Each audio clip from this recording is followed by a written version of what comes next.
Tragedy unfolding in Egypt. The death toll just keeps rising following a terror attack on a mosque in the volatile Sinai Peninsula. The government-run media reporting now at least 200 people were killed, more than 100 wounded. Those numbers keep going up when multiple gunmen opened fire on worshipers and bombed the mosque during Friday prayers. Connor Powell is live from Jerusalem. Connor, what's the latest? I know the numbers keep changing.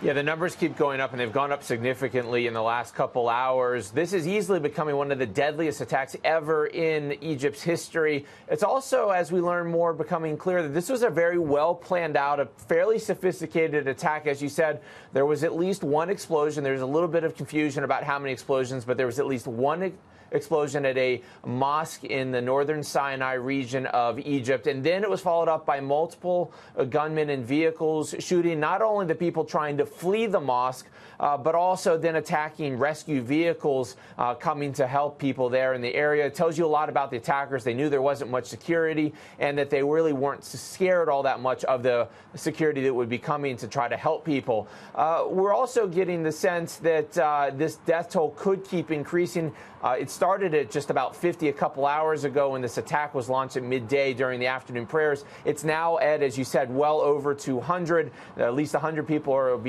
have been injured as well. Many of them being taken as far away to Cairo because the medical services in this area of the Sinai region just really aren't that good. And so to get help, they really do have to drive some distance. That could also help bring up that number in terms of the total dead. It's a really scary situation, not only the attack, but also the medical services there as well. Well, Connor, as always, you're reporting spot on. And in fact, we had Waleed Faris on last hour, and he was talking about those vehicles you mentioned. He said he was hearing they were multiple 4x4 vehicles ringing the mosque, suggesting that this was a sophisticated attack that was well planned out. What are you hearing about whether anyone's claiming responsibility?